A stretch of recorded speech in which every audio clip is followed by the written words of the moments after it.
If you are fat or struggling to lose weight, this video is just for you.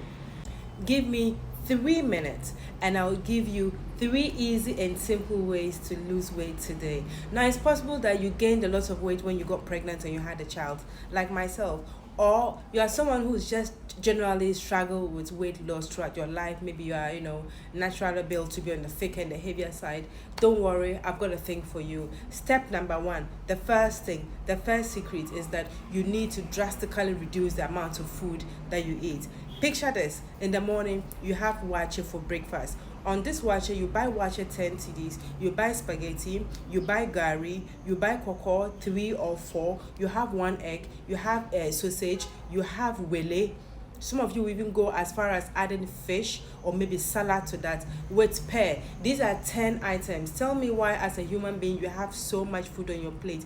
Where is all the food going to? For lunch, you decide you don't want something heavy. Maybe you're at the office, so you buy a snack like fried yam. In the evening, you come home and you're having banku or fufu or plain rice and stew with chicken. And in between all these meals, you've had a yogurt, you've had both fruits, you got some groundnuts here that you chewed on, you had some corn there that you chew on. And if you total all of this at the end of the day, just imagine if you put together all this food physically and weighed them.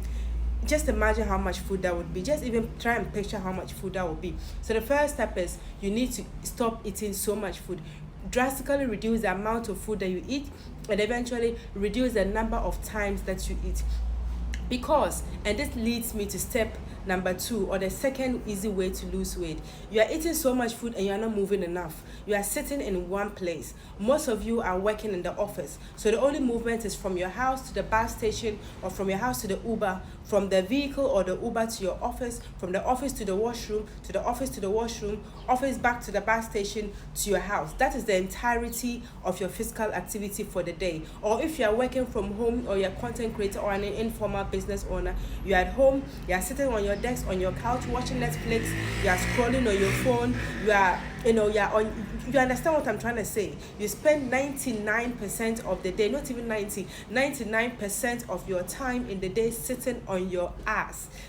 I'm not saying sitting doing nothing. You are sitting on your phone, working on your phone, making phone calls, watching TV, whatever it is, having conversations, but you are sitting down. So imagine from the first part I mentioned, you've eaten all this food, you are sitting down for so many hours, and what's going to happen?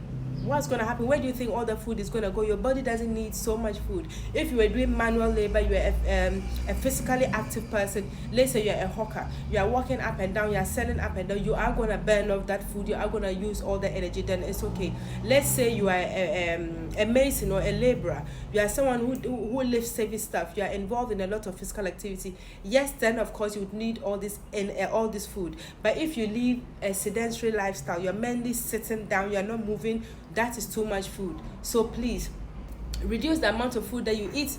To stop sitting in one place, try and move around. And that brings me to the third point. Most times when we think we are hungry, we actually aren't. We are just anxiously attached to food. We're really just craving the food, but we are not hungry.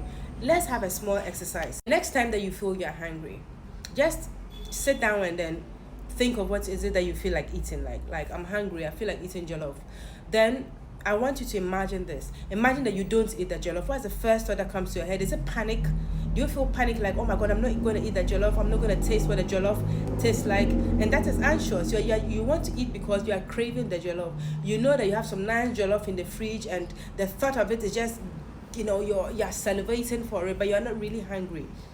Because a lot of times, you're not really hungry because you've not done anything to even warrant you to eat so much food. So the next time you are hungry, just drink water first and see how you feel. Drink a lot of water. Drink 1 pure water if you can, 1 or a 500 ml bottle of water. Drink this as much as you can and just hold still and see how you feel. If after drinking the water you still feel like you want to eat, then you're probably hungry. But sometimes just give it a little time and just mentally calculate what you've eaten right up to that point, and be honest with yourself, like, with the amount of food I've eaten since morning and with the work that I've done, should I be feeling hungry? And also ask yourself, am I hungry or am I really just craving this food? So if you follow the three things that I have done, you are going to lose a lot of weight. One, by reducing the amount of food that you eat. Two, by making sure that you are moving. Three, by questioning yourself every time you are hungry to make sure that you are eating not from a place of anxiety or because you are lasting or craving the food, but you are really eating because you need to nourish and take care of yourself. Remember, losing weight is hard, but it's really simple and easy if you do the right things. Thanks for watching.